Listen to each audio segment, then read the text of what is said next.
dicatat segala rupa geus dicatat jelema kabangkawarahan kos itu geus dicatat boro-boro eta rizki jeung ajalna geus dicatat kabangkawarahannya na teu percaya ka Gusti Allah geus kacatat kitu keneh teu make aturan-aturan Al-Qur'anul Karim geus dicatat nah hatta idza ja'atuhum rusuluna yatawaffawnahum datanglah utusan-utusan Gusti Allah ka anjeunna yakni malaikat-malaikat nu bakal ngamaotannya na yakni malaikat Israil. Ketika malaikat Israel datang qalu cek malaikat ngomong kanyana di udag-udag kitab kita ieu teh maksudna mangejek mungkin bae di rumah sakit jelemana mungkin bae kerja jaguar ringkas mungkin bae keur di hotel paeh mah jatuh iraha katangtuanana bae teu saha ketika manehanana geus dikieu-kieu ku malaikat teu lompat ka mana sia mun di rumah sakit atawa di hotel atawa manehanana keur happy-happy di mana bae atawa keur diuk di mah keur ngedeng aina ma kuntum tad'una min dunillah cak malaikat saha ieu mun bahasana susah Sunda saha ieu saha cek malaikat ieu aing malaikat maut lu bakal merenggut nyawa sia eta keur carita urang Tangerang tapi lamun ka urang Rangkas mah aing teh malaikat maut bakal ngerenggut nyawa dia leuwih serem deui eta di Rangkas betung atuh Masya Allah dek lompat ke mana dia dek lompat ke mana dia ayo coba aina ma kuntum tad'una mana pangeran nu kusia disembah geura pentatulul kusia min dunillah salian Allah nu kamari sia nyembah ka Isa nu kamari sia nyembah ka patung nu kamari sia nyembah ka Maryam nu kamari sia nyembah ka kayu nu kamari sia nyembah ka jabatan aina ma kuntum tad'una mana ayo datangkeun sia aing bakal ngarenggut nyawa sia dek ubah coba lamun geus kitu ngahinakeun ngejek tabkitan bahasa kos kitu ayo di kitu-kitu teh memeh tah mantap cenah mamolotot oh eta teh keur diajak bicara ngkeret deui ke molotot teh coba ge deuleu Kristen Katolik Buddha kafir coba deuleu ge cak mamang teh nganaonan teh nu kitu beus ya ngabuktikeun sia mah nganaonan sagala naon dititah kos kitu sia mah coba ge tok di rumah sakit bae lamun aya deket kafir urang ngeri deuk rumah ieu naon kana ngadenge sakaratna kitu urang ngedengu ulun teu ngedengu tah tanyakeun ka urang kampung Melayu urang kampung Melayu mah pan loba tatanggana encek Cina teteh sugih henteu Cina ongkoh pan atuh bade teh rugi dunia akhirat apa kos itu mah ai ieu onom nu pabrik nya nu boga kemewahan di dunia ai itu di kampung Melayu nu memang kampung Melayu teh naon tah memang kampung Melayu sewan leuwih parah sewan mah Cina sewan mah leuwih parah macul aya di nyana Cina sewan atuh ngaranna dagang uleg aya di nyana Cina sewan pae coba ge tonton coba Cina eta kobo bangsa ieu mah nu kos kara itu bos-bos siapa ini siapa kamu pasti tidak kenal ini malaikat maut jangan main-main saya suka main-main kawana sia dibuktikan anu teu leuleuh kabeh ge geus sakarat pa anu teu leuleuh ya Allah ya Rabbi nyana nantangan ngejek malaikat maut ge ngejek aina ma kuntum tad'una min dunillah mana nu pangeran nu kumaneh disembah ayo ngadu jeung aing atusan pangeran nu ase ay mana pangeran sia batu teh mana pangeran sia kayu teh datangkeun geura minta tulung sia ka aing dikerakap sia ku aing Masya Allah taala geus kos kitu deuk kumaha ai panai ka urang mah datang malaikat teh salam assalamualaikum waalaikumsalam saha ieu seakan-akan gitu bakal sebab urang teh neuleuh teh tan neuleuh nyana mulai bentak seakan-akan ulang bertanya make di alam eta urang bertanya ka nyana di alam nu eta ngan teu kadenya tuh lamun kadenge mah jelema hariman kabeh atuh pugu ieu tah kos kitu mulai bentak tah geus datang lain deuleuh mantak lamun geus biasa zikir kenceng zikir la ilaha illallah la ilaha illallah la ilaha lain rasaan panjana gitu anu biasa balak genep eta parah ya waduh atuh lamun koprok mah koprok aduh bahaya nusuk main catur kuncung geus lain alam matak sing hade malakal maut datang ke orang assalamualaikum seakan seperti itu waalaikumsalam sa abdi malakal maut oh badannya nyabut nyawa sumuhun ke abdi siap-siap gara siap-siap mulai zikir sorangan kan la ilaha illallah tanpa dititah la ilaha illallah la ilaha illallah nyana geus sorangan geus terbiasa geus inget nyana paeh ya geus langsung set ngeunaheun ka malah dunia setan ku malakal tenang baik tenang ulah rurusuhan kalem bae geura siap-siap ingetkeun ka Allah nya ngana setan urang kan ngeunaheun lamun ka kafir kos ieu tah ayeuna ma kuntum tad'una min dunillah mana pangeran sia nu kumaneh disembah-sembah ayo geura datangkeun atuh ka urang ge sarua ieu kan ka kafir ka urang ge Pak Haji ulah kaget Pak Haji kan kamari salat puasa santunan yatim nu kamari geus disadiakeun 10 juta kan teu jadi kan Haji hook kan cek Haji sial jasa malaikat ingsiuna lain pelit kan ente bener ya teh ngomong ayo geura siap geus pangeran mah Allah kula utusanana geus pindah tempat doang pindah tempat kuari di dunia isu pagi atau di alam barzah ulah sieun ayo bae geura zikir la ilaha illallah la ilaha illallah mulai billahi minasy syaithanir rajim bismillahirrahmanirrahim faman azlamu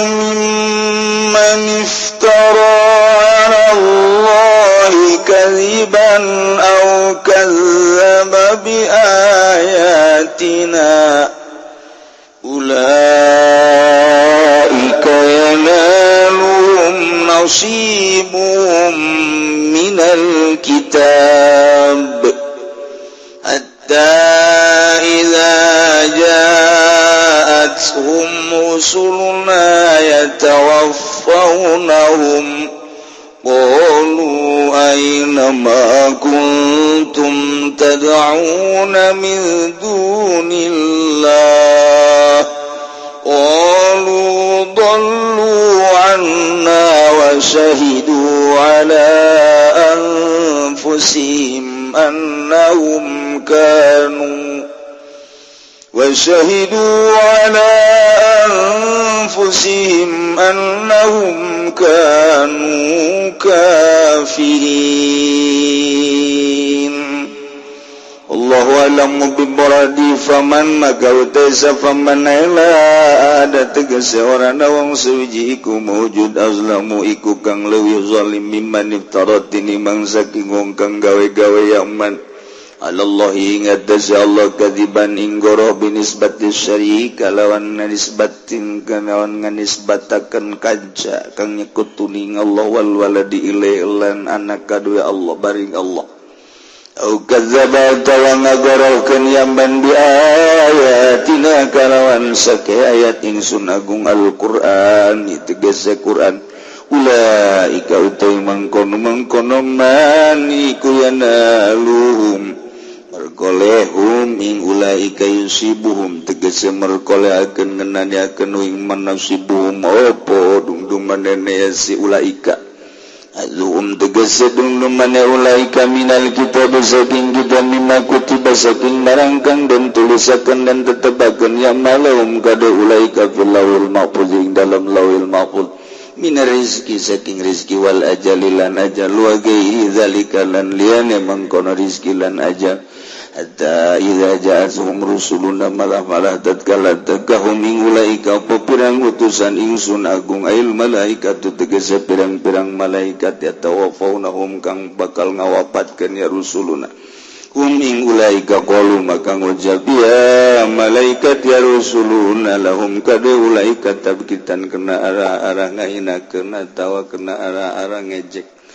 aina ma kuntum tad'una ngucap-ngucap ing lapad aina ikun diutai barang kanganan sira kabeh tad'una ikun nyembah sira kabeh ta'buduna tegese nyembah sira kabeh min dunillah saking salian Allah qalu ngucap ya ulai kang ngucap lapad ilang ya ma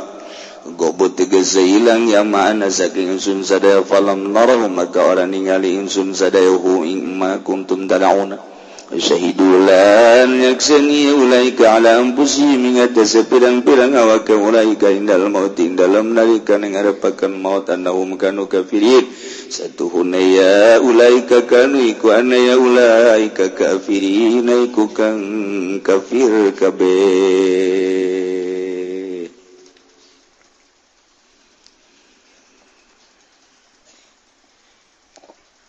dina ayat ieu neruskeun nu kamari tentang pertanyaan ti Gusti Allah terhadap bani Adam. Taur Gusti Allah imma yatiyannakum lamun datangnyaan ka anjeun rusul minkum yakusuna alaikum ayati. Para rasul datang ka anjeun kabeh nyaritakeun tentang syariat-syariat neuk kumaha coba maneh lamun nurut kana syariat-syariat instruksi-instruksi nu dibawa ku para rasul anu dilanjutkeun ku para ulama-ulama geus tamah nikmat fala khaufun alaihim walahum yahzanun sorga urang ieu kuari geus min fadlillah geus luar biasa jarakna urang ka Kangjeng Nabi 14 abad nu nyampaikeun ka urang hanya para aulia-aulia Allah dimimitian ku Sunan Rahmat terus kabelah dieu nu urang mah di Cirebon terus di Banten Syekh Maulana Hasanuddin dilanjutkan ku Maulana Yusuf diteruskan ku keturunan-keturunanna para ulama-ulama berkat ku ikhlas tertera lah marhaba nage menang wali mamelekat datang ka ayeuna dan lain-lain sebagainya iyalah lamun lain fadl Allah atuh tetep bae wali tinggal wali cuman sebab hungkul manehanna nama urang bisa iman ka Gusti Allah iman ka Kangjeng Rasulullah Muhammad sallallahu alaihi wasallam ieu lain letik-letik sebab lain letik-letik nikmat sebab ieulah anu bakal mawa urang ka surga Allah Subhanahu wa taala ya urang ge kuari aya saeutik bafala khaufun alaihim walahum ya zanun kaharep khauf ngaranna teu pati sieun nu geus urang teu pati prihatin urang malamun geus keur ngalamun bae kieu ye keur ngalamun soal dunia baheula bo bapak urang baheula mah sugih aju dijualan beak lah tu dunia ieu geus jamal kebal ge parareh ieu geus bae atuh aya kituan pan urang mah geus bari mah geus kaharep urang arah ibadah bae komo umur geus karolot aya kituan ta urang mah tah ih maji ku ari lamun paeh kumaha tu paeh mah paeh bae cek jana teh aja sieun teh tu sieun meusieun bae ngan lah tu deuk dikumahakeun sajan sieun ge jawab ku paeh mah paeh bae geus teu kumaha nu penting mah tu salamet bae eta kos ngomong kos kitu geus bagus tah sakitu ge ngaji mingguan tapi bisa ngajawab kos kitu geus bagus eta ih daripada kieu mah ngaji kumaha teh geus kolot kieu heueuh mikiran sieun desa paeh mun bisa mah emang mung paeh coba pang SMS kan malaikat tah coba ulah waka datang gitu ka aing tentu bagus gitu Ki Haji. Tapi lamun ngomong gitu malah tuh pae bae. Sieun teu mah sieun bae tapi ja Allah mah hampura ieu. Ja aing mah salat-salat, ja puasa-puasa, tuh ja waya dagang-dagang. Atuh kumaha deui jeung alhamdulillah sakieu. Tinggal ngarep-ngarep adol Allah bae geus sakieu. Eta kos kitu kan bagus. Sieun teuing henteu, berani teuing henteu, sedeng ta kos kitu tah. Eta geus bagus tah fala khaufun alaihim walahum yahzanun. Haji kumaha lamun aya serangan ti Amerika. Lah tuh perang mati lok sorangan ieu sakieu nanti. Wah lompat-lompat kabehan. Tuh berarti teh mundur ya. Ngaji mendek mundur tuh de lain atuh perang makabehan ja lain sorangan tuh sieun teh. Tah eta harus bagus kos kitu boga pikiran. Perang ja kabehan ti lok sorangan, lain perang sorangan mah gelut ngaranna. Teu pati sieun. Tuh kabehan pae kabehan sakieu teh. Bagus eta. Teu sieun berarti. Nah, iyalah fala khaufun alaihim walahum yahzanun.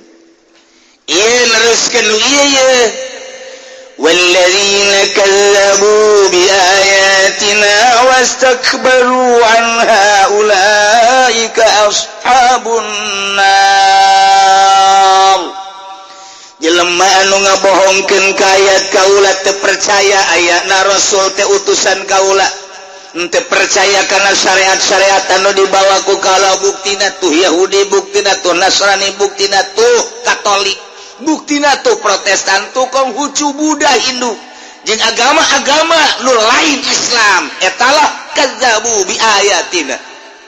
wastakbaru, sombongnyana teu daekeun ngantalkeun tarangna kana tanah sujud, teu daekeun lantaran memang teu iman ka Gusti Allah. Gede hulu jelema nu kos kitu teh. Iyalah ulaika ashabun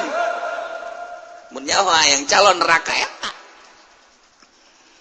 Asal lu teu salat teu puasa etalah calon panggangeun Allah di neraka. Berapa majikan urang. Aduh, sia ku aing dikeukepan bae tapi tilok salat. Kumalah ngomong kos kitu. Babagi bae atuh ke di akhirat, kakak atuh ka sorga kula ka neraka tah mun ngomong kitu geus urang mantep kan hati. Sial ya pabajikan teu bisa dinasehatan. Neng, aduh ayeuna tuh coba ieu mah malam Jumat ulah nonton TV maca sholawat. Alah, maca sholawat kara kuari bae kakak nganasehatan jeung keur makur. Geus teu seukeut tah bongan baheulana dididikna kitu. Atuh keur ieu mah kuari mah aing geus jaho ieu, kuari mah geus jaho geus ngaji. Wayana tuh coba neng. Rada sadar. Lah ka ulah sok ngocomang bae, geus masing-masing bae ieu mah kieu bae ka. Engke di akhirat kakak misalna ka surga jalan salat bae ka surga. Ulah ka neraka atuh ka neraka. Geus kula mah nemah bae geus. Teh tepan lamun geus kos kitu tah urang geus hese tah. Dangkal jasa tah mah teh. Deuk nyandung pan teu boga duit urang. Cara rada boga duit ona dikekepan orang-orang ya ngekepan ahli neraka ya lalaunan we ngada setan lalaunan ulah cepet-cepet teh sapoe dua poe ulah ajuh gegeran ngana setan awe mah terek pepegatan ulah awe mah cak Kangjeng Nabi ge awe mah tulang rusuk nu panghandap na pang bengkokna mun diantepkeun bengkok bae lamun dikieukeun kurang dilempengkeun potong lalauna di neraka sapoe sabulan satahun atau sabaraha di neraka hum fiha khalidun harapan ngadaman khalidun salilana nya nama di neraka teh masyaallah karim. Iya jelema-jelema nu buang kawara biadab dilahirkeun nu ngalahirkeun Gusti Allah nu ngayakeun Gusti Allah hirup nu ngatur Gusti Allah nu ngarizkian Gusti Allah tapi ibadah ka batu teu percayaeun bahwa Allah teh pangeran buang kawara jasa teh batu kunyana dicokot diukir nu sidakep anu sila, anu nyekal pentungan dan lain sebagainya dibagus-bagus, ditendun, diluhur, di minyak sengitan, dibuhuran, disembah-sembah, oplon teh coba cik urang mah eta batu eta mah eta keur carita zahirna walaupun nya ge sarua lain batula tapi makna batu dibentukan seperti eta caknya teh ieu teh aya di jerona nirwana waduh lain eta lain nya ge sarua bae urang lamun dibawa ka dinya halah geus bentuk lagi batu-batu bae geus mantak nya mah ka mamana geus sok mau pangeran bae mau pangeran nya mah mau berangkat jauh iya dibawa pangeran ditenden di sisi mobil kantongan pakai kantong keresek kata daek bae di pangeran di kantong keresek salah tuh ngamuk ke naonnya teh tolol ta pangeran eta Masya Allah baheula keur zaman di dieu tah di sepatan ka ditu tiapan aya naon ngaranna Tanjung Kait rame baheula mah Tanjung Kait teh meme kitu aya anu ngalarang rame luar biasa pangeran di dinya loba nu unikna tadi Tanjung Kait aya pangeran tina roti diciun ku jana menang nyieun di ditu di Jakarta dibawa diiring make mobil mewah tundun di dinya wah disinaran di lampuan di minyak sengitan sisina aju nyana nyembah engke nyana ka laut ka pantai olahraga leumpang ke kadinya deui terus nyembah deui beres nyembah kan lapar dicomot pangeran teh nu huluna nu leungeunna eta pangeran ku cicing bae deui di dalaharan tolol nyana nu nyembah nyana nu nyieun nyana nu nyembah nyana nu ngadahar lamun otak jalan nyana ge atuh ngabego-bego ka nyana sorangan aing sih kunaon bego-bego teh nya kene tapi kulantaran make juri di jerona terus bae terus nyembah ka batu nyembah ka kayu nyembah ka sesembahan teh boloon tapi maha murah Allah nangieun Allah nangiptakeun Allah nu ngayakeun Allah ngahirupkeun jeung ngamatan Allah nyana teu percaya ka Allah dirizkian bae ku Gusti Allah mah pokona mah hayu bae pan aing mah pangeran nu iman ka aing ku aing dirizkian nu teu iman ka aing ku aing dirizkian bae ayu bae pokona mah aing mah pangeran mere bae kasih hitung-hitungan nang ke di akhirat ku aing sia pangeran mah kos kitu banget takhallaku bi akhlaqillah sok geura nyieun budi pekerti anjeun kos Allah turutan geura Gusti Allah urang mah pan bager sote kanu mere jelema mere ka urang mere deui bager amat karak urang dibere ojo tah mengarana nu nanya bager amat tanya deui giliran nu teu nanya sia teh teu nanya nya teu hayang nanya urang mah kos kitu cek pemajikan teh itu kiriman itu tetangga itu nu mana itu wah pun nyana gitu merek jadi ojol-ojolan bae urang kadanan urang ngasihatan meneng kabeh ieu bere kabeh lah cek pemajikan anu itu mah ulah tuh jatuh ka imah urang nu ka imah urang nu teu ka imah urang bere anu nanya nu teu nanya bere nu sugih nu susah bere bae geus kabeh banyak bae bangis kabeh cara Gusti Allah tahu merek bae terus Masya Allah mantep jasa urang mantep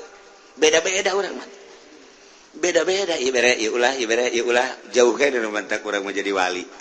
mah lain kitu bere sayu terus kumaha eta Gusti Allah teh teu katuturkeun jeung moal katuturkeun jajana batu kos gan urang dititah ala kadar nutur-nutur kos kitu teh supaya urang bagus supaya orang rapih nah ieu bangkawarahna kafir nang nyiptakeun Allah tapi teu percaya Allah pangeran nu ngamere rezeki Allah tapi teu percaya Allah pangeran nu ngahirupkeun Allah tapi teu percaya Allah pangeran nu ngamaotkeun Allah tapi teu percaya Allah pangeran endahan percaya ka patung batu kayu jeung sajabana kuari perbandingkan coba mana kejahatan nu paling jahat kazoliman nu paling zolim kabangkawarahan nu paling bangkawarah mana saanu bangkawarah leuwih bangkawarah tibatan jelema nu nyiptakeun Gusti Allah tapi teu percaya ka Gusti Allah nu ngahirupkeun Gusti Allah tapi teu percaya pangeran teh Allah anu ngamaotkeun teh Gusti Allah tapi teu percaya bahwa Allah teh pangeran bandingkan jeung nu sejen-sejen ka bangkawarahan jeung kadzalimanana mana nu paling zalim moal aya eta jelema nu paling zalim-zalimna nu mantak di dieu faman aulamu mimman iftara 'ala Allahi kadziba istifham teh hartina nanya talabul fahmi menta paham biasana aya nanya mah kapan teu ngarti tapi kaditu lama berahasia nanya ge urang teu nyaho jalan ieu nu ka mana nanya kan karena teu nyaho mang ngadieu mang aya jalan anu ka Cikande nu mana oh iya nanya ngaranna geus beres urang teh dek nyaba ka imah ki Holid teu nyaho imahna nu mana urang nanya karena urang teu nyaho mang ka dieu mang aya naon ulah dek ka imah ki Holid nu mana oh itu tuh ieu hiji 2 3 tah eta imah ki Holid oh eta ngaranna teu nyaho kan urang dek nganjang imah Sarwiti nu mana nanya kan tetap ai Sarwiti imahna nu mana emang aya naon ulah loba omong pokoknya nu mana bae oh itu tuh hiji 2 3 4 tuh ka 4 oh itu tuh geus eta ngaranna teu nyaho nanya supaya nyaho tapi pan urang lamun ka anak urang ngalain kitu pan ceng gade ceng ai hayam sabaraha sampeanana nanya ka anak emang urang teu nyaho ai embe sabaraha embe sukuna sabaraha embe ka anak urang embe mal 5 bagus pinter aceh ay kotok sabaraha sukuna kotok mah hiji bener pintar cak indungna tuh bolon kabehan teh mah tuh eta aja tah urang tah eta aja teh beda tuh nanya nu tadi mah pan urang hayang nyaho lantaran teu nyaho ieu mah nanya ge deuk mere nyaho ceng ade urang belajar bebek sabaraha bebek sukuna bebek oh bebek mah 2 bener 2 ai embe sabaraha embe 5 4 embe mah 4 urang nanya tapi urang ngabenerkeun berarti lain teu nyaho kan urang deuk mere nyaho tuh kan kitu nanya ge beda-beda tananya ge aya deui tananya eta nanya ka budak eta nanya urang nanya padahal geus nyaho eta teh hayang pamajikan nanya ka dieu aya naon lamun meuli kongkorong dek itu teu masalah urang geus nyaho pasti teu masalah ilaha awewe ditanya hayang kongkorong bermasalah jauh eta geus nyaho urang ge pasti jawabanna kos kitu coba neng maningan 30 gram maningan 50 tuh mending 50 aing nyaho pasti jawabanna 50 bila perlu 100 atuh talian be beung kakak ieu gantung eta udah geus di jero da pasti kos kitu tapi nanya kan urang jadi pertanyaan teh kan beda-beda aya nu kieu kan digerokeun anak ceng ka dieu sakali teu nembalan ceng teu nembalan deui ceng geura balik geus magrib ka dieu geus magrib geura balik nyana make ulin keneh batah ulin tanu datang pan urang kana jiwir aing sabaraha kali gagerokeun sia bego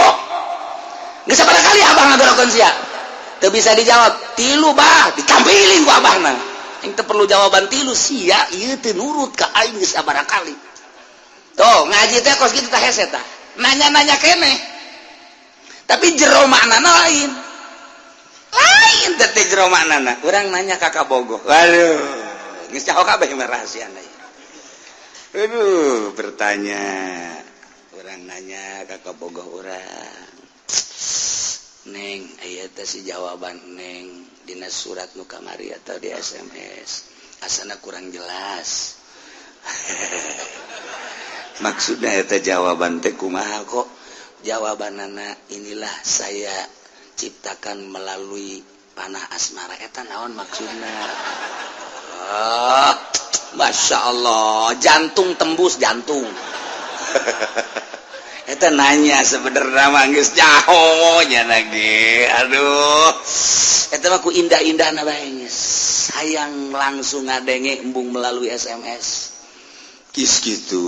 jadi ditanya jawabanna geus lah cenah teman teu perlu dijawab emang kumaha sapenting teu sare ku lagi sarawe oh akur aya kitu mah nyambung berarti urang garing kabehnya ada asmarat apa es jadi gering heran eta mah geus kos kitu bae tah nah ieu ge bertanya ye faman azlamu mimman iftara 'ala Allahi kadiba mantap teu meunang ku urang ngahartikeun kieu ye faman saha nu leuwih zalim tibatan jelema anu ngabohongkeun ka Allah. Coba sanu paling zalim? Ceblek mongkos gitu. Tekenlah itu tah. Coba dulur saha nu paling zalim tah. Lain nanyakeun kos kitu teu perlu. Teman-teman ditafsiran lagi lah. Hiji-hiji acan jelema nu paling buang kawara jeung biadab. Teu perlu pertanyaan, teu perlu jawaban, teu perlu iman. Padahal pertanyaan tapi teu perlu jawaban. Perlu didengekeun doang ku Celisia. Saurang-urang acan di dunia nu paling buang kawara, paling goblok, tolol, boloon, paling zalim tibatan jelema nu ngabohongkeun ka Allah. Ieu neko-neko ka Gusti Allah, nganisbatkeun syarik ka Gusti Allah, nganisbatkeun anak ka Gusti Allah. Majar Allah boga anak. Cenah Isa teh anak Allah tah nu paling blona jelema anu nganisbatkeun anak ka Gusti Allah. Tolol, goblok, tolol, bolon. Eta tah ieu bahasana faman azlam. Moal aya jelema nu leuwih zalim tibatan eta. Mun hayang naon kana zalim eta jelema pang zalim nama pang buang kawarah nama nu nyarikeun ka Gusti Allah bahwa Allah teh nabogaan syarik. Yeun bumi teh kudu boga batur, ngarizki teh kudu boga batur aya syarik atawa nyarikeun ka Gusti Allah teh bahwa aya deui pangeran salian Allah, mangeranan ka batu, ngalerangan ka kayu jeung sajabana eta syarik ngaranna. Eta jelema bangkawarah mah kafir teh. Jadi kamu disimpulkan mah moal aya jelema nu leuwih zalim jeung bangkawarah tibatan kafir eta nu bangkawarah mah. Lantaran geus disadiakeun tempat dageng ke di akhirat. Urang mah geus disadiakeun di sorga nya mah di neraka. Di kitu-kitu ge tetep bae lantaran nu boga hidayah Gusti Allah nya ge maca ka Quran ieu. Nya ge ngadengekeun aya teh diberi hidayah nutup bae sama sakali percis kos nutupna Ki Haji anu geus diharam-haram ge ngridit tentu ngridit bae. Katutup bae tetep bae sanajan geus diharam-haram ge nu itu geus selesai cek geuna mulai deui. Eta karana katutup pan itu. Aju nanya, isu kali sing ngridit ka surga ta neraka? Neraka sia. Ka surga mah ka surga ngan ya di neraka lah moal kebal 100 tahun. Ambo 100 tahun atuh. Ngeunah henteu ngridit mending dibebas-bebaskeun. Tapi tetep bae lantaran kahijab ku kalazatan dunia atuh terus bae ngridit bae. Tah ieu mah kakarake perbah maksiat ari ieu mah kapan wah kakapiran. Mentak Gus Dur balalagaan ge sok hayang seuri aya bae tah hayang seuri na ka Gus Dur mah. Aya kiai boga anak 3 cek Gus Dur dina ceramahna. Nu hiji geus mafan perekonomianna. Nu hiji sarua sakolana luhur. Geus teu kudu diurusan ku kolot, alhamdulillah. Malah mere ka kolot. Tapi nu bungsu ieu asup Kristen. Cerik beta kiai teh cerik beta eureun-eureun nu kahiji mapan nu kadua mapan tapi ieu nu katilu nya bungsu nu bekadeureuh endahan asup Kristen cerik kapanggih ku Gus Dur. Pak Kiai kenapa nangis saja mikirin saya ada yang dipikir apa yang dipikirin saya punya anak 3 terus punya anak 3 yang 2 mah selamat alhamdulillah. Selamat gimana? Sekolah sambil nyantren sekarang udah mapan, yang kedua juga sekolah sekarang udah mapan juga. Terus apa yang ditangisi? Anak yang ketiga. Kenapa? Anak yang ketiga yang paling saya senangi, yang paling saya sayangi sekarang masuk Kristen. Atuh kenapa nangis? Gus Dur mah kos gitu kan. Atuh bagaimana enggak nangis? Yo, Allah aja Allah punya anak 1 enggak nangis dia. Ini makan 3, yang 2 selamat. Allah mah cuma 1 aja Kristen anaknya enggak nangis. Nyana seserian sorangan tak kiai sial jasa Gus Dur.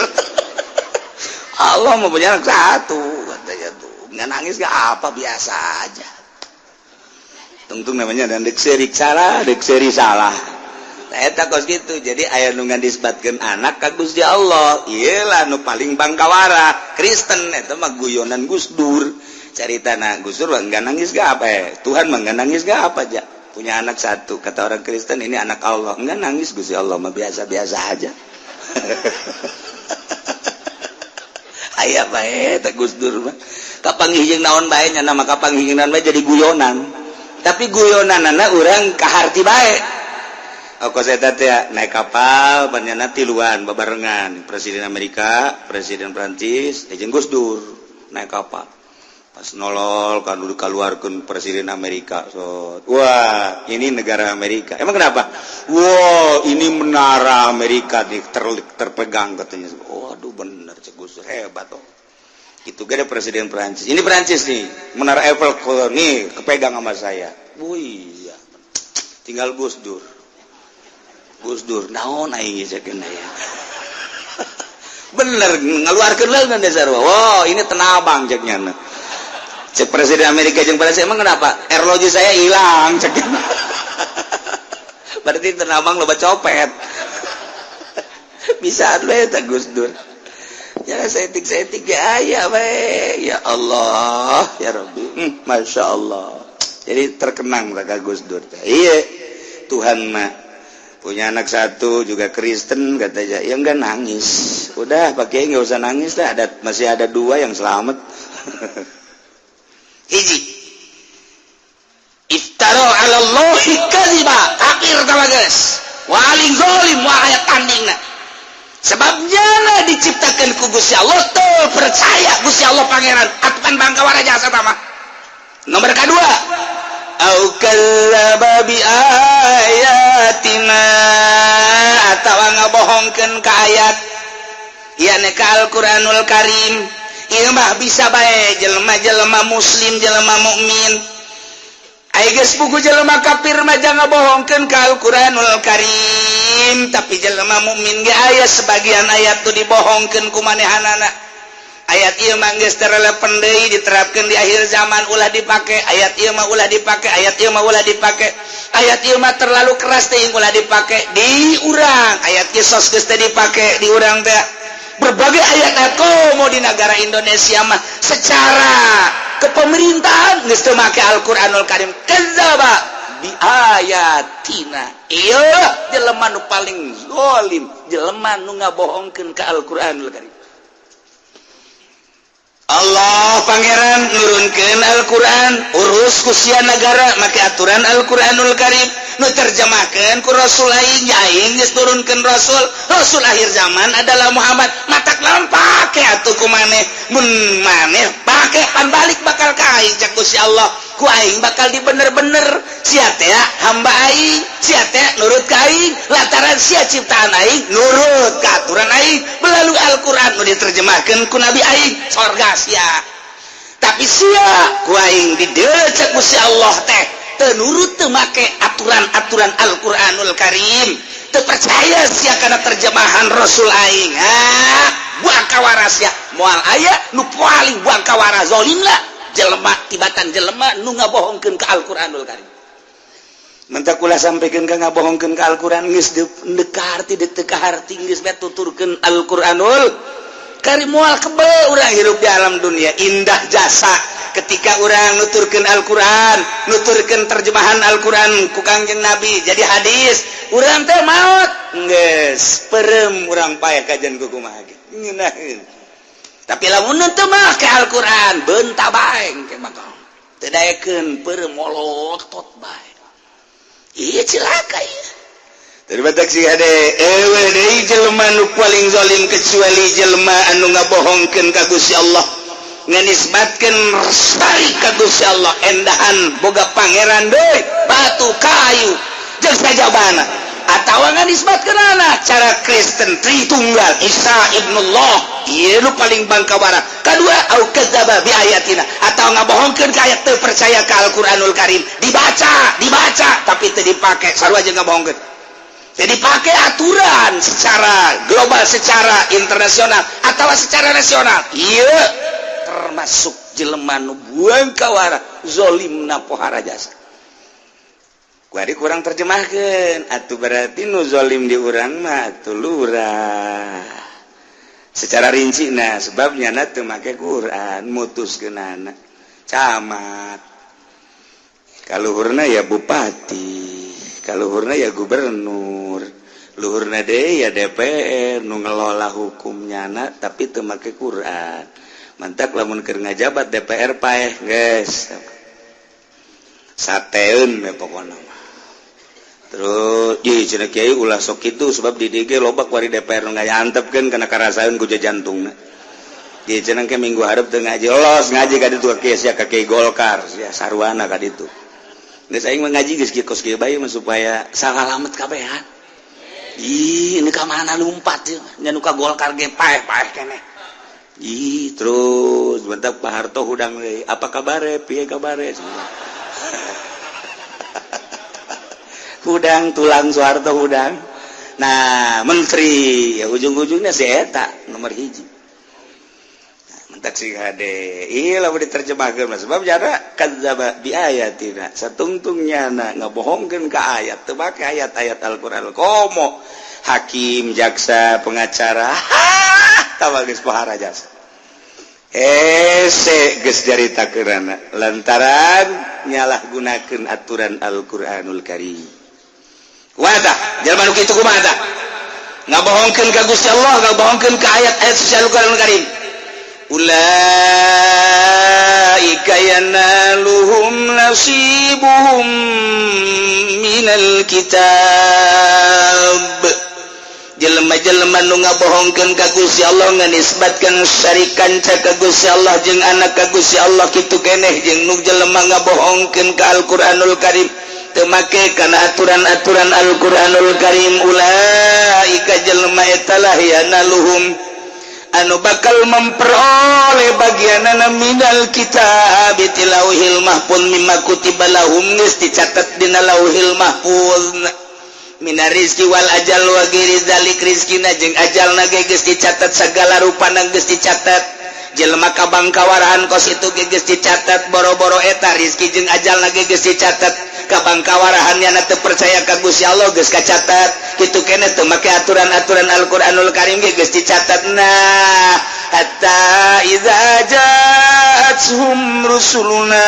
yatawaffawnahum datanglah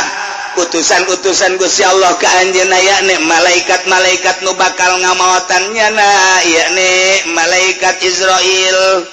ketika malaikat Israel datang kolu cek malaikat ngomong kanyana di udak-udak kitab kita nih teh maksudna mangejek mungkin bae di rumah sakit jelemana mungkin bae kerja jaguar ringkas mungkin bae keur di hotel paeh mah jatuh iraha katangtuanana bae teu saha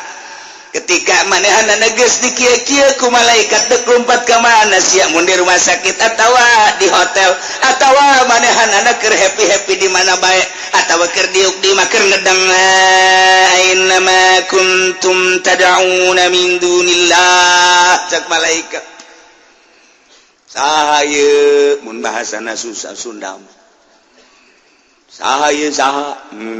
cek malaikat ieu aing malaikat maut nu bakal merenggut nyawa sia eta keur carita urang Tangerang tapi lamun kok urang Rangkas mah aing teh malaikat maut bakal ngerenggut nyawa dia leuwih serem deui apa di Rangkas betung atuh Masya Allah dek lompat ke mana dia dek lompat ke mana dia ayo coba aina ma kuntum tadauna mana pangeran nu Gusti disembah geura pentatulul Gusti min dunillah salian Allah nu kamari sia nyembah ka Isa nu kamari sia nyembah ka patung nu kamari sia nyembah ka Maryam nu kamari sia nyembah ka kayu nu kamari sia nyembah ka jabatan aina ma kuntum tadauna mana ayo datang ke sia aing bakal ngarenggut nyawa sia dek bah coba lamun geus kitu ngahinakeun ngejek tabkitan bahasa kos kitu ayo di kitu-kitu tetep memeh tah mantap cenah mamolotot oh eta teh keur diajak bicara ngeret deui ke molotot deui coba ge deuleu Kristen Katolik Buddha kafir coba deuleu ge cak mamang teh nanaonan teh nulis beus aya ngabuktikeun sia mah nanaonan sagala naon dititah kos kitu sia mah coba ge sok di rumah sakit mah lamun aya deket kafir urang ngeri di rumah ieu nanaon kana ngadenge sakaratna kitu urang ngedengu ulun teu ngedengu tah tanyakeun ka urang kampung Melayu orang kampung Melayu mah pan loba tatanggana cek Cina teteh sugih henteu Cina ongkoh pan atuh bade teh rugi dunia akhirat apa kos itu mah ai ieu ono nu pabrik nya nu boga kemewahan di dunia ai itu di kampung Melayu nu memang kampung Melayu teh naon tah memang kampung Melayu sewan leuwih parah sewan mah Cina sewan mah leuwih parah maju lah di nyana Cina sewan atuh ngaranna dagang uleg ge di nyana Cina sewan, coba ge, tonton coba Cina eta. Komo bangsa ieu mau nu kos kara itu bos. Siapa ini siapa? Kamu pasti tidak kenal. Ini malaikat maut. Jangan main-main. Saya suka main-main. Ada kawan sia. Dibuktikan eueuh teu deuleu kabeh ge. Geus sakarat bae nu teu leuleuh ya Allah ya Rabbi nyana nang tangan ngejek malaikat maut ge ngejek aina ma kuntum tad'una min dunillah mana nu pangeran nu kumaneh disembah ayo ngadu jeung aing atusan pangeran nu ase ay mana pangeran sia batu teh mana pangeran sia kayu teh datangkeun geura minta tulung sia ka aing dikerakap sia ku aing masyaallah taala mun geus kos kitu deui kumaha ai panai ka urang mah datang na malaikat teh salam assalamualaikum waalaikumsalam sae seakan-akan kitu bakal sebab urang teh neuleuh teh tan neuleuh nyana mulai bentak seakan-akan ulang bertanya make di alam eta urang bertanya ka nyana di alam nu eta ngan teu kadenya tuh lamun kadenya mah jelema hariman kabeh atuh buku ieu tah kos kitu mulai bentak tah geus datang lain deuleuh nu mantak lamun geus biasa zikir kencang zikir la ilaha illallah la ilaha illallah la ilaha lain rasaan banana gitu anu biasa balak genep eta parah ya waduh atuh lamun koprok mah koprok aduh bahaya nu sok main catur kuncung geus lain alam matak sing hade malaikat maut datang ke orang assalamualaikum seakan seperti itu waalaikumsalam sa abdi malaikat maut oh badannya nyabut nyawa sumuhun ke abdi siap-siap segera siap-siap mulai zikir sorangan kan la ilaha illallah tanpa dititah la ilaha illallah la ilaha illallah nyana geus sorangan geus terbiasa geus inget nyana paeh ya aing geus langsung set ngeunaheun ka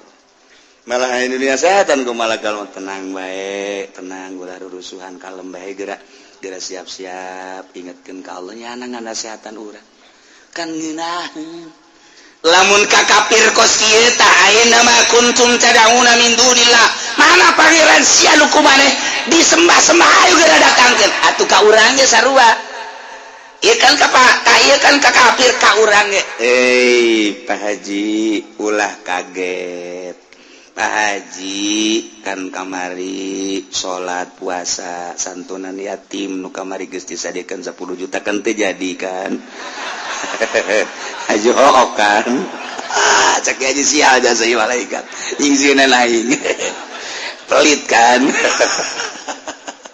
henteu bener nya teh ngomong ayo geura siap geus je pangeran mah Allah kula utusanana geus pindah tempat doang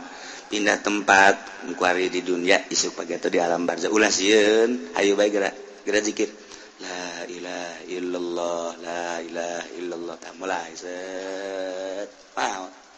lamun ka kafir tah ngejek ka urang mah ngagungkeun tinggal kitu bae ieu tabkitan ngejek ka kafir koh ayeuna mah kuntum mana Tuhan muhajja singgo ditanya ku malaikat ngejek atuh malaikat ge atuh bahasana ge kitu iya Tuhan coba sampaikan sini ya kok ngejek kan malaikat tuh ulah kitu ke bahasana enggak gua mau ngejek aja sama lu ya Karim kumaha teh jawabna qalu dallu anna wa syahidu ala anfusihim kafir-kafir ge ngararomong dolu leungit malaikat teh malaeta pangeran teh gobu geus sareuwana ti kaula sanajan disebutan ketika mari kula salila keur di rumah sakit nyebutan ke pangeran kaulah tapi palam narohum teu neuleseti ketika can sugan hadir wakilna tu ka dieu komo pangeranna nama ngomongnya lagi geus disebutan salila di rumah sakit berbaring teh kaulah teh terus bae ngundangan pangeran nu leutik datang ka nu gede jauh nonghol tolol ta pangeran kunyana geus ditolol-tolol atuh sugan aya utusanana anak pangeran jauh wakil-wakil eueuh cekna golluanna leungit pangeran ilang gaib eueuh ti penglihatan mata dumantak sakitu disebutan ge diundang ge falam narahum kaulat teneuleuh ayo gerak undang deui cek malaikat eueuh dumantak wasyahidu ala anfusihim nyana bersaksi kana dirina ketika nyana ndek maot annahum kanu kafirin dirina bersaksi bahwa dirina paul maot teh kafir lantaran bayangan-bayangan api tempatnya neraka geus sadar nyana aduh aing maot teh kafir teu bisaeun nyana maca syahadat sebab jana teu pernah maca syahadat hese atuh boro-boro didadak keur sakarat cangkirang nu asup Islam bae ge si engko si inci deuk asup Islam tidak maca syahadat wese jasa kurang dituntun asyhadu acadu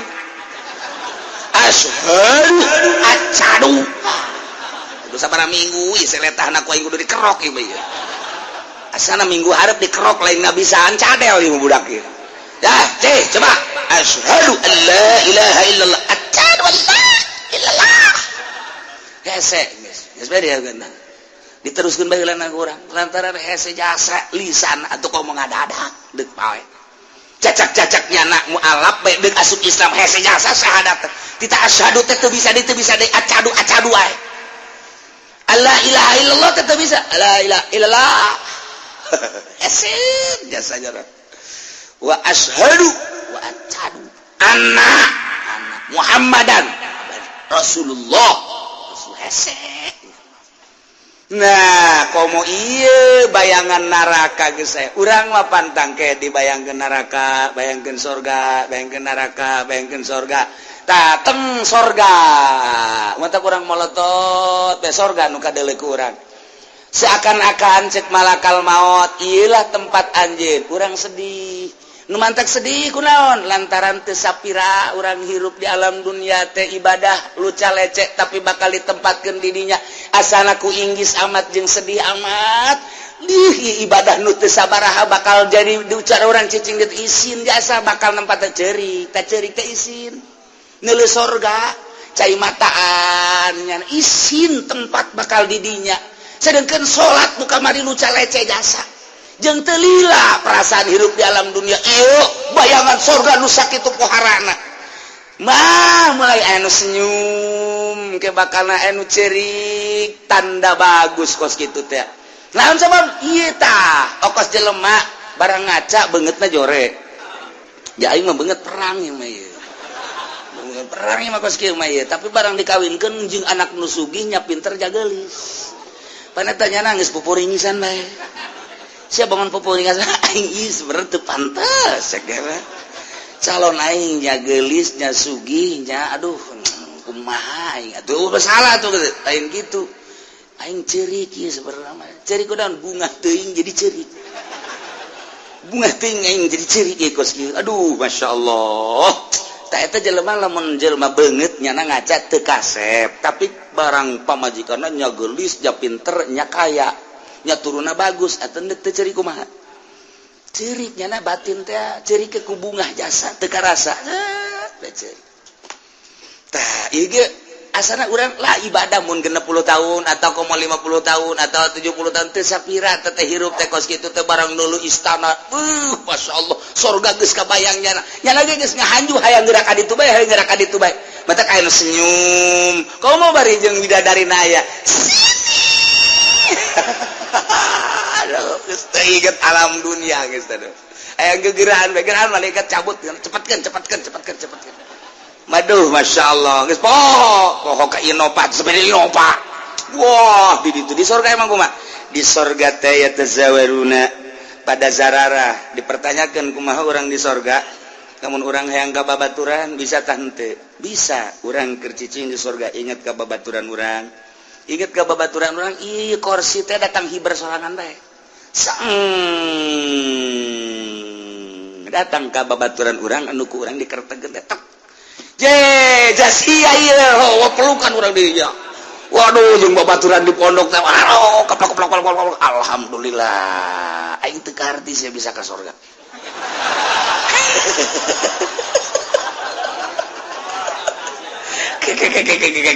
aing onam ka surga aing mah jelema bagem ya kita di surga teh kos kitu bener aja mah lain lalagan eta aya bahasa kos kitu tah jadi ku bunga-bunga nanya na teh silih tanya ke aing nanya ka sia sia mah potongan ka surga emang kunaon gitu atupan sendal aing beak ku sia rokok aing asal leungit ku sia tapi sia bisa ka surga kumaha tah aing ge sebenarnya mah leutik hate tadi nama ngan sia barang dipalingan ku aing teh aja sia mah pan ridho bae emang aing ridho tak ku ridho sia aing maling teh kanu sia aing kanu sejen mah lain aing maling eta mah lain maling aing mah kufaul lima ridho uka weureuh kusebab aing nyaho jasa ridho sia mah teh dicokotan sia mah ridho bae atuh emang tak ku ridho sia eta lah aing asup ka surga aing ge teu ngarti sia bisa asup ka surga kunaon dia cek nyana deui nanya pan sia mah bager ge semu doang gitu tapi bisa ka surga tah silih tanya di dinya tuh biasa berame di surga alhamdulillah ieu urang bisa ka surga kitu sangkanya ai babaturan urang nu si anu teh di mana nu mana si Jepri teh naonnya nyana ka surga apaan teh ieu udang deui ieu bareng kursi datang Udin sia ieu aduh pelukan deui tah jadi eta kos karar itu di surga teh eta geus kanyahoan sia ieu di jalan naon kula mah gang peking gang peking manya di surga gang peking segala gang perukutu teutik amat tah mah puri ya ge kos kitu mah di surga mah atuh saablag-ablag masyaallah tah ieu ku bunga-bungana masyaallah ngadaklah urang mah geus bae maning ditinggalkeun permaksiatan deuleu itu bae heulana deuleu itu bae bidadari 70 geus menunggu urang Haji Soleh sini Haji Pendi sono aduh geus dikitu-kitu ya Karim masyaallah geus di dunia urang poho-pohokeun urang bersihan ibadah nu sesuaikeun jeung syariat kemudian atuh ayeuna mah permaksiatan stop urang ulah loba ting nonton TV malam-malam geus di stop bae geus kakolotnakeun mah geus ulah kudu cupar geus bae aing geus pepegatan segala HP segala televisi segala gitu geus hiji bae aing mah kanikmatan akhirat geus masyaallah pohara jasa urang mun nyaritakeun akhirat lain lalaga tapi pan ieu urang nyaritakeun kafir mah ngeri cek malakal maut aina ma kuntum tad'una min dunillah pangeran sia salian Allah nu sia disembah datangkeun ku ari ayo dulu pangeran palam narahum kaula geus teu deuleu wa syahidu ala anfusihim nyana bersaksi atas dirina annahum kanu kafirin bahwa nyana maut kafir nu tadi teh nu dicaritakeun ulaika ashabun narihum fiha khalidun iyalah yang jelema-jelema nu boga pangeranna batu jelema nu boga pangeranna kayu jelema nu boga pangeranna makhluk jelema nu boga pangeranna salian ti Allah eta lah nu bakal jadi ashabun narihum fiha khalidun eta lah jelema nu pangbuang kawara pang zalim-zalimna sebab nu nyiptakeun Allah nya na teu percaya ka pencipta mentak urang mah sakieu geus lain lalagaan bersyukur na geus pohara jasa geus alhamdulillahirabbil alamin ieu masih berlanjut keneh ayat ieu engke sanggeus sapahe annahum kanu kafirin engke kumaha coba ya sanggeus sapahe wala udkhulu fi umamin qad khalat min qablikum wah beuki rame bae ujianna sanggeus sapaeh bakal kumaha ieu mudah-mudahan teu ngapesan da pokona wallahu a'lam Bismillahirrahmanirrahim qala Abu Amr Nasyibani jasaba bi Abu Amr Nasyibani wa lamma wajha Muawiyah sama-sama dosa Muawiyah bisa minggu busur lekot lisyata maring mata ini golongan lekot lisyati Ali radhiyallahu anhu maring mata ini pagi itu golongan Ali radhiyallahu anhu ganilar bener sapa Allah ni saking Ali sarabakal lumagu ya bison hatatal madinah malam-malam tegaya bison al madinah ing madinah bagotala magamata ini ya bison ibnu Abdullah Ubaidillah bin Abbas ingana karana Ubaidillah bin Abbas wa farra ahlul madinah lan marayu sabahlul madinah hatta dakhalul hurata malam-malam anjing ahlul madinah al-hurata bani salim tegasa hurata bani salim thumma bihadhihi sabara kari-kari dalam ikilah lumaku agara bison ngawujud sapagi bison al-hamadan ing atas negara hamadan bagotala magamata ini ya bison ijalahu min birang-birang tokohya ahlul madinah wasabalan ngaboyong ya bison nisahum min birang-birang wadone ya ahlul madinah pakulna magana ya nisa gabe awalan nisain iku awal birang-birang wadon subinakan den boyong ya nisa islami dalam isawab batalalan mata inilah ya bisron khulqon katiran ing makhluk agak min gitu ahya ibani Sa'din saking berang-berang kampung Bani Sa'd warabatulan pada gitu naleni ya kabeh al-khaira ing kudane ya kaum kabeh ya kaum bisrun wa qarabatulan badan nalan ya kaum bisrun al-khaira ing jaran di masjid Rasulullah ing dalam masjid Kanjeng Rasulullah sallallahu alaihi wasallam warasatul khailan pada ngarising al khailu kuda bainal gabri wal mimbar antara kubulan mimbar uzilat bikaratun landan ilang kenal kau parawanan nahwa alfi bikrin ing umpamana 1000 parawan lamun urang nyaritakeun kejahatan Amerika ayeuna kejahatan Yahudi di Israel ayeuna teu aneh lantaran kejahatan baheula ge sarua urang lamun ningalian sejarah penganiayaan terhadap muslim peperangan kafir jeung muslim Yahudi jeung mukmin bercokol terus teu pernah eureun sabenerna teu pernah eureun atuh urang ge encan lila kapan kakarak setengah abad urang merdeka 350 tahun urang dijajah kemudian urang menang kuari urang 50 sekian tahun urang merdeka hampir kuari urang dek dijajah deui secara fisik secara politik secara ekonomi mah geus urang dijajah kuari teh urang geueuh ka menang orang nyaritakeun politik kafir Amerika kuari dikuasai orang ku Amerika kajian ku mantak aya kitu ketua MPR tandingan ge lantaran nu hiji memaksa sebab geus dikuasai ku Amerika wallahu alam jadina bakal kumaha di Indonesia terlihatlah naon kitu ngaranna penguasaan pemaksaan eta kan berarti kan aya nu ngendalikeun wallahu alam engke kadituna mentak kurang nyalametkeun diri urang bae di bidang agama lantaran geus lain sarateun ieu mah lain dek ngabebenah negara lain dek ngabeberes umat lamun nya ge dek ngabebenah negara jeung umat atuh mantak naon nya ngarobrol nu rapi jang kelangsungan umat jang keselarasan bangsa jang kangeunahan negara atuh mantak naon nya nyana atuh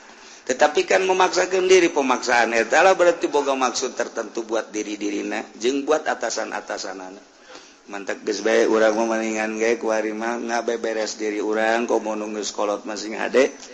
lantaran salengkaheun deui bakal nyabakan negeri alam barzah siga hade ulah bobolokot ku dosa urang batur nu main batur nu untung urang anu riweuh urang nu salah Pak nyana mah bener di dunia boga kauntungan nu pohara urang sebagai pengikutna rugi amat rugi salilana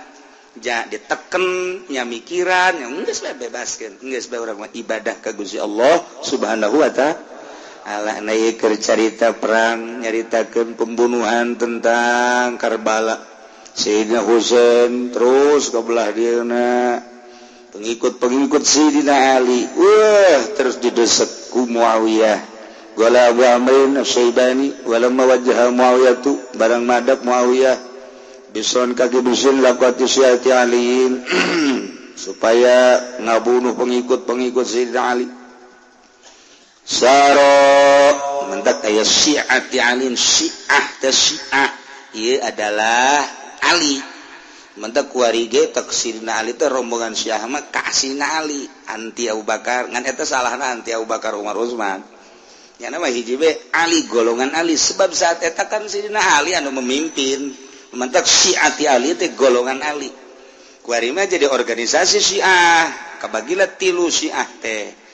Ngan atuh nu uteuh elektrik bae geus kabeh ge Syiah teh nu kuari datang ka Indonesia anu ngabiayaan Indonesia supaya Syiah loba, supaya Wahabi loba. Maksudna naon? Maksudna diadukeun Sunni terlalu kuat di Indonesia, ngeuweuhkeunana sulit, maka dicampur adukeun heula carana nurunkeun Syiah. Dibawa orang Indonesia ke Iran atau dibiayaan di dieu. Anta kuari geus loba Syiah, Jawa Timur saya Majelis Taklim Syiah. Jakarta geus aya. Kan otomatis kena ngadu. Kitu keneh Wahabi utusan ti Saudi Arabia dibiayaan ditekan ku Saudi Arabia supaya dijadikan Wahabi. Sebab Wahabi eta adalah ciptaan Yahudi. Baheulana Sunnina kuat, Arab teu bisa teu berdaya kan sunaon Amerika. Ketika di kudeta diwahabikeun ayeuna kuari kan geus ongkang-ongkang Amerika. Indonesia termasuk kuat, maka kuari keur dipupuk supaya jadi Syiah, kemudian supaya jadi Wahabi. Sebab Indonesia diwahabikeun melalui Muhammadiyah teu berhasil, melalui kitu Persib teu berhasil. Nah itu teu berhasil jada. Nah aku aya rasa kitu terus kuari dipupuk kembali Amerika. Presiden nage geus buatan nyana. Nah, jadi orang secara teori mah pinuh ku kekhawatiran lain lalaga, lain lalagan triliunan rupiah. Sebab Sunni na kuat jasa, ninggal di Jawa Timur, Jawa Tengah, Jawa Barat, Banten, Sunni teh lain lalagaan kuat, ieu mengakar menang para aulia Allah Subhanahu wa ta'ala. Sebab naon atuh Sunni mah babari jasa, ngeunaheun jasa, berdiri sendiri lillahi ta'ala. Maka tiang awi jadi baik, tiang kayu gitu kene dibangun asal ku Golkar baik, hancur ku Golkar bener. Nah enggeus ku cara kitu enggeus tetep masih kuat kene baik. Nah kena diadu kan, diadu. Ieu teh dimaksud supaya diadu, cara di Irak, cara di Suriah, cara di Turki diadukeun. Sanggeus sakalut turunlah Amerika, seakan-akan nyana untuk menengahi orang buatan nyana. Kos gitulah politik teh enggeus jaraho kabeh ge seperti kitu, tapi di urang teu sadar. Terus baik sebab ada kepentingan anak dunia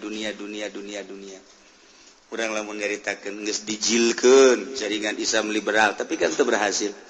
geus macem-macem di Indonesia teh wah lain lalagaan tapi tetep baik aya satu keanehan di Indonesia teh kekuatanana lain lalagaan kuat amat. Di Arab mah diwahabikeun cek terjadi, di negara lain Iran wah siakeun jadi. Di Indonesia mah geus sabaraha tahun eta Muhammadiyah. Ya mulus nama cuma 5 tahun, ka dieuna mah bercokol terus teu berhasil. Persis kitu kene. Dan lain-lain sebagainya masih kene eksis Sunni di Indonesia. Kan mantak diturunkeun ku ari Syiah dibiayaan kitu kene Wahabi. Melalui Saudi Arabia, tapi tetep bae. Kadeleuna di Indonesia mah neukna teger bae Sunni geus alhamdulillahirabbil alamin. Waya gelut nutus salat ge gelut. Aing teh heula cek janang geus. Sia mau lawak ka heulanan. Pokona aing kagok aing mah deuk ka neraka ge kajeun eta aya kos kitu tah. Di urang mah jawara teh kos kitu geus ustad mondor aing geus pokona mah paeh ge masalah geus asal tulungan bae ke di akhirat. Waduh. Aya kitu di jawara di urang mah tah. Masyaallah eta lamun lain tetesan ti para wali jamal bisa tuh. Jawara tiba lagi maihan kiai di mana ge jawara teh maihan kiai di luar negeri mah di Indonesia mah talu ka kiai talu kula geus sababaraha jengkeng gede bae ngobrol paling takut saya sama kiai. Emang kenapa? Saya kan ditembak juga enggak mempan, ini ilmunya dari kiai. Padahal mah kiai mah ditembak atuh paham mempan ya kiai mah mere doang nya tiluk ngawirid pan. Badak sieulun nya mah ngahormat bae ka kiai. Ngahormat bae teh jawara teh geus kiai handare geus kula bae geus ti heula pokona mah asal eta teh kula tulungan ge nya. aduh jawara sakitu geus alhamdulillah eta geus pohara jasa menghormati tapi aya hiji dua anu ngaledek sabaraha biasa teh mah variasi teh mah seni teh mah nu ngaledek-ledek acar lu atuh asa jadi Firaun ke kiai mantak aya nu ngaledek anu ngahina anu nyiduan wacar teh mah kos kitu mah atuh aya anu ngahitutan lah encan ngisingan antep sebab lawan jawara itu mah jangan hormat jawara teh bandingkeun bae ku urang si itu ngahina ka urang tapi si itu ngahormat oh loban kana ngahormat geus bae antep geus sadaekna malah mah tambahan deui kitu sia ngahina ka aing kitu geus asula ditelu bae ku sia gitu ih gaji ka mana sih sebenarnya iya si akhir cerita si Ali nah saro lempanglah si bisun hatta al Madinah datang ke Madinah sedangkan kapan Sidina Ali nah di itu di Irak ieu Madinah kan kosong nu mantak aya ge ieu anak Ubaidillah bin Abbas berarti kitu je alo berarti ka Sidina Ali eta lah anu mimpin para ahlul Madinah Ibni Abdillah dibunuh dua anak kemudian ahli Madinah lantaran pemimpin Allah kucar kacir kamana ka Hurratu Bani Salim didinya terus diserang summa pihadi sapara agoro dibujuk ngabujuk kibisun ka negara Hamadan teh Iran urang teh akan sok adena iri mamaca teh Hamadani tuh kan Subrobani sama anu Hamadan teh eta teh di Iran baheula mah Iran Irak ngahiji teh nya negara teh Iran jeung Irak teh ngahiji Persia nah kabelah dieu naon ngaranna perebutan kekuasaan dibelah lah jadi Irak tadi ya jadi Iran nah tadi nama kan ngahiji Persia tak kuari dibelah ya Iran kade ya Irak Hamadan teh asupna ka Irak okos Al-Jailan teh hampir perbatasan Irak mentak Abdul Qadir Al-Jailani dibawa bae sebab eta mah Iran tapi maotna di Irak mentak Al-Jailani dibawa bae beusi pajar urang Baghdad lain Abdul Qadir Al-Jailani urang Jilan ieu ge Hamadan teh Iran nah ieu dibilukeun ka Iran Syiah didinya lah pakotala maehan rijaluhum lalaki-lalaki na boyongan naon ahli Madinah teh di Hamadan dibunuh awena diboyong mantak awe eta lah awala nizain semina awe anu pertama diboyong di Islam eta kemudian makhluk-makhluk nur lain dibunuh min ahyai badi Sa'ad robatu di talian kuda-kudana asup jana ka Madinah lantaran Madinah geus kosong jadinya ke Masjid Rasul teh ke Masjid Kangjeng Rasul Kangjeng Rasul teh geus pupus di zaman Muawiyah di Masjidnya Ali ka dieu mah jadi ieu makom ieu mimbar kuda di talian didinya ngararising didinya penghinaan raudhah nu kuari kurang diperebutkeun teh hewan-hewan didinya ngararising dan lain sebagainya penghinaan terhadap cucu-cucu Kangjeng Nabi urang Kangjeng Nabi Muhammad sallallahu alaihi wasallam rasatil khayal bainal gabri wal mimbar wa uzilat bikarah awewe dirinya teh dizinahan nahwa albi bikrin leuwih ti 1000 wanita dizina teh ieu keur carita kos kituna jadi urang kuari neuleuh Palestina neuleuh Suriah neuleuh Mesir neuleuh Turki terus baik lantaran ieu Yahudi teh dendam terhadap pengusiran Kangjeng Nabi waktu berarti diusir eta Kangjeng Nabi mah endek musyawarah supaya hidup damai tapi ternyata nyana embung mengikuti aturan Kangjeng Rasul iya